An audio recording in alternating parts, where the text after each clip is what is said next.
sila mag-ipit ng pera sa pantaas nila. Diba? Diba, mahilig po sila mag-ipit. So, ibig sabihin po niyan, walang pwedeng makapasok at wala rin pwedeng makalabas. So, nakaipit lang po yun. So, ibig sabihin, hindi magpo-flow. Naalala ko pa rin po yung mga dating yung mga matatanda, yung mga lola. So, meron pa rin po silang ginagawa. Yung binabalot nila yung pera nila sa tela. Tapos may part dito yung malaki. Tapos isusuot din sa loob ng palda nila. So, walang makakalabas. Parang ako lang may alam yun na. Parang ako lang dumaan sa ganung panahon. Hindi niyo po alam yun? Parang kamangha kayo. Alam niyo po yun? Diba? Ano po yung mga lola dati? Pag nagtago sila, nandito sa loob ng bra nila. Tapos pagka nagtago sila, nandun na nakapartiti, nakabalot pa ng mga palnatela. So, ibig sabihin, walang magpuplow, walang lalabas at walang makakapasok. So, walang breakthrough na makakapasok. At walang breakthrough na makakalabas. Parang pinapakita po dito sa Jericho, sa wall of Jericho. Maraming hadlang. Hindi pwedeng lumabas, hindi pwedeng makapasok. Kaya sabi nga po sa verse 2 ni Yahweh, sabi po dyan, di ba?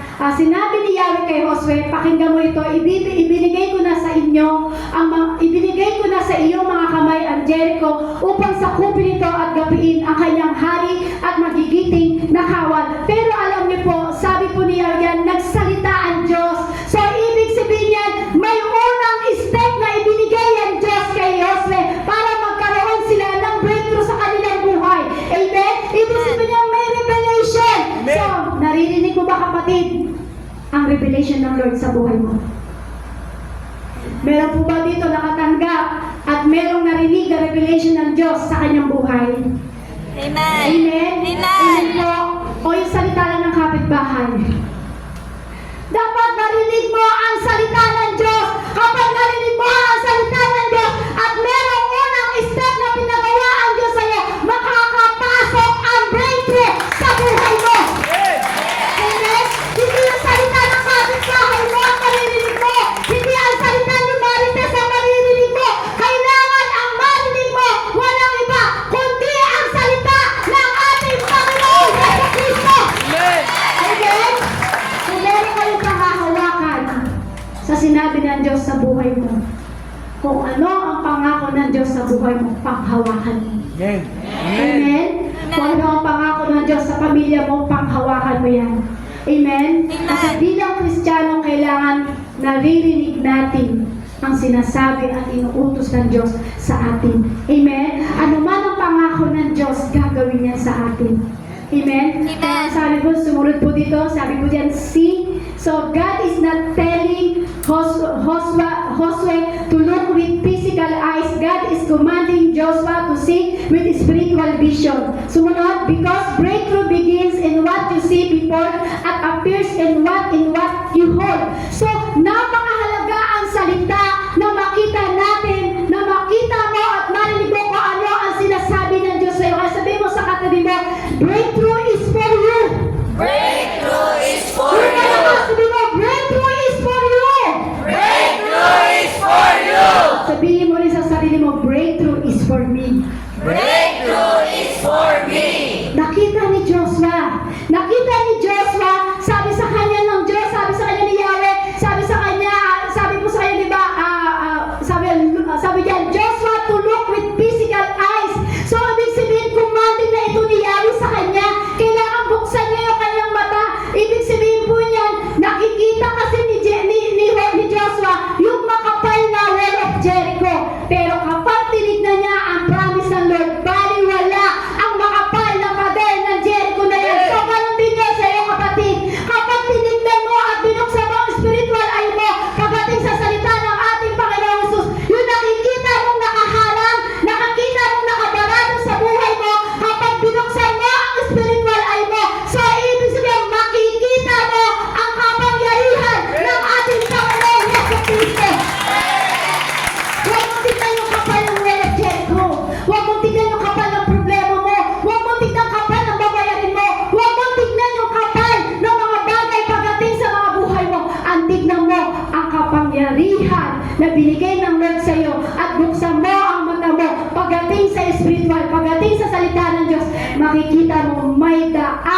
gagawin ang Diyos sa buhay mo. Nakaka-breakthrough ka! Amen? Papasok ang breakthrough! Amen? Kapag tinuksan mo ang spiritual life mo, lahat ng nakaharang at ang galing niyan, aalisin niya ng ating Panginoon Jesus, makakapasok ang breakthrough sa buhay! Alam niyo po, ang breakthrough, babasagin niya kung anong merong makapal na pader sa buhay mo. Amen. Amen? Amen. Kung talagang hirap ka na, pili mo ang kapal-kapal na ng pader sa harapan mo, babasagin ng Lord yan, gigibain ng Lord yan, kasi kay gusto ng Lord makapasok ang breakthrough sa ating buhay. So, ibig sabihin, may kumanda si Yahweh pagdating kay Joshua, yung spiritual vision. So, kapatid, kailangan buksan mo rin ang spiritual vision mo pagdating sa Panginoon. Amen. Amen. Amen. Amen. Huwag mo titignan kung anong merong sitwasyon meron ka sa buhay. Amen. Huwag mo sitwasyon ngayon sa buhay. Kahit punong-puno ka ng kahirapan, punong-puno ka ng kapigatian, punong-puno ka ng problema pagdating sa buhay mo, punong-puno ka ng karamdaman, huwag mo titignan. Buksan mo ang spiritual vision mo at makakapasok ang breakthrough. Sabi dyan, see means opening our eyes to the spiritual realm. So, ibig sabihin, lagi tayo nakatingin sa natural lang kasi, pero kung kumbaga, kung titignan mo yung mga bagay pagdating sa Panginoon, ma-open talaga, makikita mo yung eyes mo pagdating sa spiritual realm. Kailangan po natin buksan. Hindi laging nakabukas ang mata mo sa babayarin. Hindi laging nakabukas ang mata mo sa mga problema. So, kailangan buksan mo rin ang mata mo pagdating sa vision na ibinibigay ng Diyos sa atin. Sabi nga po, your vision determines your victory. Amen? Your vision determines your victory. Your vision na ibinibigay ng Diyos sa'yo, yan ang magbibigay sa'yo ng katagumpayan ng kapatid. Amen? Kaya pala sinabi ng Diyos, without the vision, my people perish. Kaya pala sinabi ng Diyos yun, kapag wala ka palang nakikita na kayang gawin ng Diyos sa buhay mo, matatalo ka talaga. Alam niyo po, marami po sa atin, hirap maka-breakthrough. Si po dito yung aamin na hirap talaga siya maka-breakthrough pagdating sa buhay niya. Ay lahat po tayo naka-breakthrough.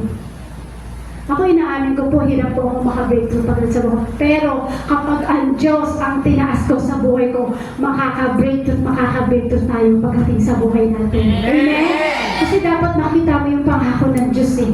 Amen po? Amen. Kasi kailangan, kapag tumingin ka sa vision na ibinibigay ng Diyos sa'yo, huwag mong titignan yung parang mga nangyayari ng sa buhay mo, yung natural, kasi diyan ka mahuhulog talaga. Amen? Pero tignan mo yung vision na ibinibigay ng Diyos sa'yo, yan ang magbibigay ng victory sa buhay mo. Nahihirapan ka mag-breakthrough? Sabi nga po sa Joshua chapter 6 verse 1 to 2, isinara ang mga pintuan ng Jericho upang huwag makapasok ang mga Israelita. Ipinagbawal na lumabas o pumasok ang sinuman. Sinabi ni Yahweh kay Josue, makikita mo ito, ibinigay ko na sa inyong mga kamay ang Jericho upang sakupin ito at gapiin ang kanyang hari at magigiting na kawal. Ang ganda po talaga nito. So sabi po dyan, ibinigay ko na sa iyong mga kamay. So kapatid, ibinigay na sa iyong mga kamay ang breakthrough sa buhay mo. Amen. Yan ang promise ng Lord eh. Yun yung vision na nakikita mo. Dapat makita mo, ibinigay na sa iyo ni Yahweh sa iyong mga kamay ang breakthrough pagdating sa buhay mo. Amen? Amen. Ibinigay na, ibig sabihin, nangusap na ang Diyos kay Joshua at nangusap na rin ang Diyos pagdating sa buhay mo. Kaya sabi nga po, di ba, ibinigay na. Si po naniniwala, ibinigay na sa iyo ng Diyos ang breakthrough. Amen. Amen? Kaya nga po yung title ng ating pinag-aralan, Breakthrough is for you. Amen? Kasi bakit po? Tapos na eh. Amen. Finish na eh. Kaya may breakthrough ka na. So, ibig sabihin, breakthrough is already given because Jesus finished the work. Ibig sabihin po niyan, tinapos na. Kailangan na lang makita mo at tanggapin ng puso mo na tanggapin na merong breakthrough sa buhay mo. Amen? Kailangan mo lang tanggapin sa isip mo talaga. Pagdating sa espiritu mo, may breakthrough na. 2026 na kapatid. Paulit-ulit na lang nangyayari sa ating buhay bilang Kristiyano. Every Sunday pupunta ka sa church, every Sunday mag-worship ka, hirap ka pa rin maka-breakthrough. Tama po. Minsan hirap tayo maka-breakthrough kasi ayaw natin buksan yung ating spiritual eye at ayaw natin pakinggan ang sinasabi ng Diyos. Kasi sabi po dito, finish na. Sabi nga po sa John chapter 19 verse 30, pagkatanggap ni Jesus ng alak, sinabi niya, naganap na! Iniyuko niya ang kanyang ulo at nalagot ang kanyang hininga. So, ibig sabihin, naganap na! Finish na! Tapos na! Tapos na siya! Nang mapako siya sa krus ng Kalbaryo, inalay niya ang kanyang buhay. Ngayon, lahat ng pangako ng Diyos sa buhay mo, kapatid, lahat ng pangako ng Diyos sa ating buhay, kapatid, ibig sabihin niyan, inilaban niya na! Itinapos na na! Amen! May tagumpay na ang Diyos sa buhay natin! Tinapos niya na yung labanan eh. Finish na eh. Alam mo po ba kung ano ibig sabihin ng finish na? It is finished. The work was done. Tapos na. Bayad na. Meron nang ibinigay. Finish na. Amen. Tapos na eh. Tapos na yung paghihirap mo. Binayaran na ng Diyos lahat ng ating kasalanan na siya'y pinako sa krus. Ibinigay na sa iyo eh. Binasok na ng Diyos ang breakthrough. Nakalaya ka na sa kasalanan. So, ibig sabihin, finish na. Tinapos na ng Diyos. So, kailangan mo na lang tumayo pagdating sa salita ng Diyos. Kailangan mo na lang manindigan pagdating sa salita ng Diyos. So, kailangan mong maniwala sa salita ng Diyos kasi ang labanan ay tinapos na ng Diyos. The victory is already yours. Amen? Amen. Nasa iyo na ang victory. Kaya hindi ka naghahanap ng identity. Meron ka na kay Kristo. Hindi ka na naghahanap ng favor. Carry the favor of Jesus. Hindi ka na naghahanap ng provision. Nakadeposit na ang supply mo. Amen? Pinagaling ka na, pinalaya ka na, pinalaya na tayo sa lahat ng anumang meron sa ating buhay. Kaya sabi ng Diyos kay Joshua, sabi ko ng Diyos kay Joshua, nakikita mo yan, ibinigay ko na sa iyong mga kamay ang lugar ng Jericho. Ibinigay ko na. Ano ang binigay ng Diyos? It's all deposited in us through Jesus. Sabi ko ng Diyos kay Joshua, nakikita mo yan, ibinigay ko na sa iyong mga kamay ang lugar ng Jericho. Ibinigay ko na. Ano ang binigay ng Diyos? It's all deposited in us through Jesus. It's all deposited in us through Jesus. So, binigay na, dineposit na ng Diyos eh. Amen? Lahat ng tagumpay, lahat ng pangako, ibinigay na sa puso at isipan mo, kapatid. So, sa pamamagitan ng ating Panginoong Hesus, nasa iyo na yan. Lahat nasa iyo kasi diniposit na ni Kristo. Yung tayo na siya'y pinako sa krus. Amen? Ang kalakasan nasa iyo na eh. So, ibig sabihin yung breakthrough nasa iyo na, kapatid. Nasa iyo na. Amen? Kung nasa atin na ang breakthrough, how to withdraw it to manifest in our lives? Kung nasa atin na ang breakthrough, how to withdraw it to manifest it in our lives? Withdraw them by believing and recognizing an existence that is in you. Are you ready? Ano po ba sabi dyan? Para ma-withdraw daw po ang diniposit ng Diyos. Ibig sabihin niya, may diniposit ng Diyos, may binigay ang Diyos sa buhay mo, kapatid. Ang Panginoong Hesus ay nasa sayo na. Nasa buhay mo na. Ang salita ng ating Panginoong Hesus Kristo. Tagumpay ka na. Nagtula ang ating Panginoong Hesus. Pinasok ka na. Pinayaran ka na. So, ibig sabihin, kailangan mo na lang i-withdraw. Ang alam lang natin, ang withdrawin laging ATM sa Metrobank. So, binigay na ng Diyos eh. Amen? Ang Panginoong Hesus ay nasa atin na. Amen? So, nandun ay katagumpayan. So, meron ng breakthrough na makakapasok sa ating buhay.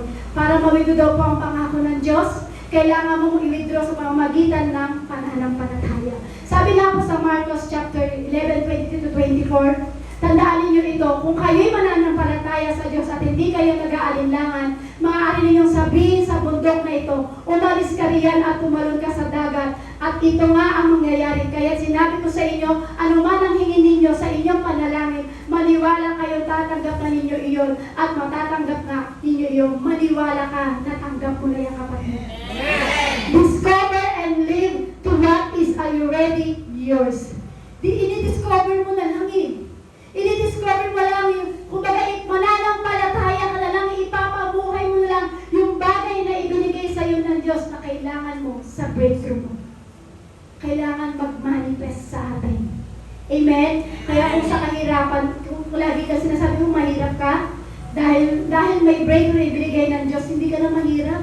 Manampalataya ka lang, makakalaya ka, at ikaw ay makaka-breakthrough pagdating sa buhay mo. Nasa yun eh. I-manifest mo na lang. Sabihin sa katabi mo, manifest. Manifest. Manampalataya ka. Nampalataya. Si bakit nasa atin na kasi? Amen? Nasa atin na kailangan na lang natin i-manifest pagdating sa ating buhay. So kailangan ipakita mo na nagmamanifest sa'yo ang ibinigay ng Diyos sa'yo sa buhay mo. Amen? Sabi nga po ulit sa Joshua chapter 6 verse 22, inuulit-ulit lagi ito ng Panginoon, isinara ng mga pintuan ng Jericho upang huwag makapasok ang mga Israelita. Ipinagbawal na lumabas o pumasok ang sino man sinabi ni Yahweh kay Joshua. Pakinggan mo ito, ibinigay ko na sa iyong mga kamay ang Jericho upang sa kubrito at gapiin ang kanyang hari at magigiting na kawal. Sabi po sa Joshua chapter 6 verse 10, ngunit sinabi ni Joshua sa mga tao, huwag kayong sisigaw o magsasalita man hanggang hindi ko kayo binibigyan ng hudyat. Kaya sabihin mo sa katabi mo, bawal ang kontra. Bawal ang kontra. Kasi sabi po dyan, ngunit sinabi ni Joshua sa mga tao, huwag kayong sisigaw o magsasalita man hanggang hindi ko kayo binibigyan ng hudyat. Kaya sabihin mo rin sa katabi mo, bawal ang kontra. Bawal ang kontra. Bakit? Kasi binigyan na tayo ng instruction ng Diyos pagdating kay Joshua, di ba? Binigyan siya ng instruction ng Diyos. So, ganun din sa buhay mo, kapatid. Binigyan ka na ng instruction ng Diyos, kaya kailangan maging importante sa ito. Sino po dito yung binigyan na siya ng instruction ng Diyos? Ginagawa po ba natin? Ang sabi ng Diyos, huwag kayong magsasalita sa loob ng 6 na araw. Yun yung ikinuman niya pagdating kay Joshua. Alam ng Diyos ang pangako niya pagdating sa mga salita. Kaya sinabi niya, huwag kayong magsasalita kasi ayaw ng Diyos na kukontrahin mo ang pangako ng Diyos sa buhay mo. Amen? Amen. Sabi niya, many Christians cancel their mouth. Sumunod, your words can partner with God or partner with the enemy. So, ibig sabihin, nasa iyo na ang breakthrough. Kaya lang, puro ka reklamo. Yung pagising pa lang sa umaga, puro ka reklamo. Kilala mo ba ang Diyos? Pagising pa lang sa umaga, puro ka na reklamo. Ang lumalabas sa ating bibig, puro negatibo. Nasaan na yung magiging connect natin pagdating sa Panginoon? Nakakulit pa ba po tayo na sinasabi ng Diyos? Ginagawa po ba natin yon? Kung pakikinggan natin ang lumalabas sa ating bibig, araw-araw, kung i-record po natin to, anong madalas ang lumalabas dyan? Kung i-record natin araw-araw o every morning, ano po ba ang lumalabas dyan kung i-record po natin? Sa Panginoong Diyos po kasi, dapat habang buhay po tayong gagawa pagdating sa Lord. Huwag kang puro reklamo. Amen? Kasi bakit nangungusap ang Diyos sa atin? Yes, alam natin hindi natin kaya ang problema, pero ang Diyos kaya-kaya po niya. Kaya huwag kang puro reklam sa reklam. Sabihin mo, huwag kang reklam sa reklams. Huwag kang reklams ng reklams. Amen? Kasi alam niyo po, pag galit tayo, ang dami nating sinasabi. Sino po dito yung galit, as ang dami niyang sinasabi? Lahat po tayo, amen? Pero sabi ng Diyos kay Joshua, sabi po sa kanya ni Yahweh, sabi niya, pagdating sa 6 na araw, huwag kayong magsasalita. Pero pagdating sa 7th araw, sabi po sa verse 11, 6:10-11, ngunit sinabi ni Joshua sa mga tao, huwag kayong sisigaw o magsasalita man hanggang hindi ko kayo binibigyan ng hudyat. Sa utos nga ni Joshua, iniligid nilang minsan sa lungsod ang kaban ng tipan ni Yahweh. Pagkatapos bumalik sila sa kampo at doon sila nagpalipas ng gabi. Sa pag-ikot nila sa 6 na araw, sa pananahimik nila, dala-dala ang emosyon nila. Parang ganun tayo sa 6 na araw, dala-dala natin yung emosyon. Pero pagdating ng lingkod, doon ka lang nagbibigtuloy. Pero minsan, emotion pa rin dala. Tama po ba? Yung mag-church ka na lang ng Sunday, puro reklamo ka pa. Sino po dito yung mag-church na lang, mag-reklamo pa? Wala akong isusuot eh. Hello, kung Sunday po yun. Kahit anong suot, hindi po tinitignan ng Diyos yan. Ang tinitignan ng Diyos, ang puso na marunong sumunod pagdating sa inuutos niya. Lagi tayo dapat pangunahan at samahan ng ating Panginoong Hesukristo. Sabi nga po dyan, you don't walk to breakthrough, you walk behind the breaker. Amen? Lagi tayo pangunahan ng Diyos. Hindi ikaw ang gagawa ng breakthrough. Doon sa pananahimik mo, na problema ka. Doon sa pinagdadaanan mo, nananahimik ka. Naiintindihan ng Diyos yan. Amen? Manalangin ka sa Lord dahil alam ng Diyos ang pangako niya para sa ating lahat. Pinanguunahan tayo ng presensya ng Diyos. Makikita mo ang Diyos may gagawa ng paraan at gagawa ng daan sa buhay mo. Siya ang gagawa ng himala. Amen? Siya ang bubutas ng hadlang sa buhay mo. Sabi nga po sa Joshua chapter 6, verse 16, sa ikapitong libot, hilipan ng mga pari ang mga trumpeta at inutos ni Josue sa mga tao, sumigaw na kayo sapagkat ibinigay na sa iyo ni Yahweh ang lungsod. Ibig sabihin niyan, sa ikapitong araw lahat kayo ay sisigaw. Yun yung sinasabi ni Josue dun sa mga Israelita.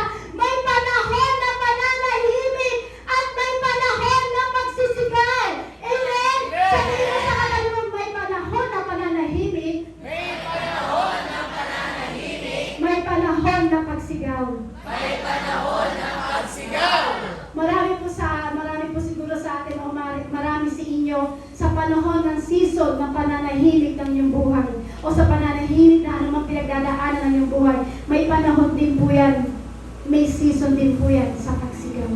Sabi po dyan, breakthrough is for you because God goes before you. Jesus finished the work for you.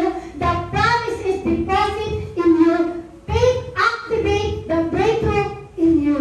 So, ibig sabihin yan, may panahon ng pananahimik, pero may panahon na pagsigaw na merong breakthrough na pumasok na sa buhay mo, kapatid. Faith activate the breakthrough in you. Sabi ko dyan, breakthrough is not just coming, breakthrough is already given. Hindi mo kailangan pilitin, hindi mo kailangan habulin. Breakthrough is from God, and it has already been placed into your hands through Jesus Christ. Breakthrough is for you. Kung sa panahon na mananahimik mo, na akala mo walang saysay, kung akala mo sa panahon ng mananahimik mo, na akala mo walang tagumpay, pero dahil nakapasok ang breakthrough sa buhay mo, kapatid, may panahon na para isigaw mo kay Yahweh, Yahweh, nagtagumpay kami! Yahweh, nagtagumpay ako! Yahweh, may breakthrough! Yahweh, may tinanggal ka! Yahweh, meron mo rin kami sa bawat isa! Breakthrough is for you. Amen? Kung merong na-breakthrough sa buhay mo, maaari tayong tumayo sa presensya ng ating Panginoong Jesus. Lakasan ko kung mayroon lagi kasama ko. Alam niyo po sa buhay natin bilang paglilingkod sa Lord, May may sinasabi na ang Diyos sa atin para tayo ay magkaroon ng breakthrough sa buhay. Nang ipinako si Kristo sa krus, pumasok na ang breakthrough sa buhay mo. Kaya lang, ayaw mo maniwala eh. Ayaw mo pang hawakan ang salita ng ating Panginoong Jesucristo. Kapatid, maniwala ka. Nang tinanggal na ang Diyos sa'yo, pumasok na ang breakthrough sa buhay mo. Kailangan mo lamang maniwala. At kailangan mong isipin kay Jesucristo na pinagtagumpay ka na niya. Pangako mo'y sabay. Salamat. May sandigan ka Salamat, Panginoon.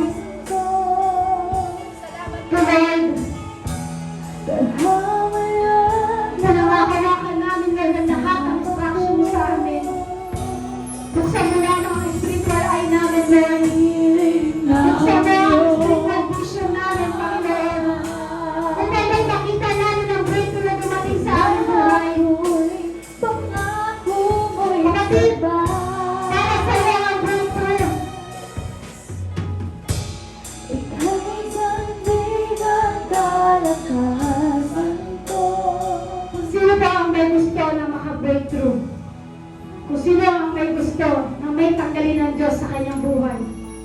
Kung sino meron na gusto na may alisin ng Diyos sa kanyang buhay. Maaari kang lumuhod sa Diyos. Maaari kang lumuhod sa Diyos. At maaari iiyak mo sa Lord, Lord, tanggalin mo sa akin ko, Lord. Dumating sa buhay ko ang breakthrough. Ano mang kalagayan na yan, ano mang problema na yan, kapatuloyin mo yan sa Lord, darating ang breakthrough. May aalisin siya, may tatanggalin siya sa buhay mo. Yes, Lord! Dumating na, Lord! Ang pagpamalaya mo sa amin!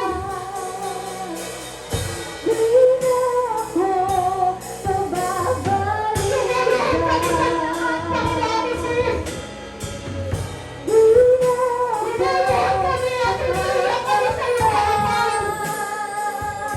Lord, magkakabreakthrough kami sa aming buhay!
Salamat sa iyo, Panginoon Jesus. Thank you, Lord God. Thank you, Jesus. Pakinggan mo ang bawat anak ko, Lord. Pakinggan mo ang bawat anak ko, Lord. Huwag yung mentors niya mo, Lord. Magkakabring. Kapatid, breakthrough is for you. Breakthrough is for me. Umiyak ka lang. Lumuhod ka lang sa Diyos. May gagawin ka ng Diyos sa buhay mo. Thank you, Lord. Thank you, God. Thank you, Jesus. Lord, may pinalaya ka. May pinagaling ka. May tinanggal ka, Lord. May inalis ka sa dalang buhay na darating sa Panginoon Jesus. Salamat sa iyo, Panginoon Jesus. Thank you, Lord. Panginoon Jesus, salamat sa kabutihan mo, Panginoon. Pakinggan mo, Lord, napakapakinggan mo, Lord, at narinig mo ang bawat iyak at bawat pagluhod nila sa iyo, Panginoon. Marami kaming bagay, Lord, na hindi namin kayang i-breakthrough sa aming buhay. Pero ngunit ikaw lang ang makagagawa yun, Panginoon. Lord, i-break mo ang mga bagay na hindi nakalulugod sa amin, Lord. Lord, kung meron kami karamdaman, Lord, i-breakthrough mo yan sa amin. Kung meron kami paghihirap pagdating sa mga bagay sa aming buhay, Lord, magkakaroon kami ng breakthrough, Panginoon. Lord, anong bagay na kabuluhan meron sa aming tahanan, Lord, i-breakthrough mo yan, Lord. Lord, tatanggalin mo yan, bubutasin mo yan, Lord, sapagkat nakakapasok ang breakthrough sa aming buhay at sa aming tahanan at sa aming pamilya, Lord. Maraming salamat po, Panginoon Jesus, sa oras na tayo, Lord. Ikaw ang aming Diyos sa pinagkakatiwalaan namin, Lord. At nakita mo, Lord, kung paano kami, Lord, tumulong sa iyo, nagpapakumbaba sa iyo, Panginoon. Lord, inunugot po namin ito sa aming puso, Panginoon. Hangad namin, Lord, na makalaya kami, Panginoon Jesus. Alam namin, Lord, na may bagay kami na hindi namin kayang gawin. Ngunit ikaw, Lord, kaya-kaya mong gawin ito sa aming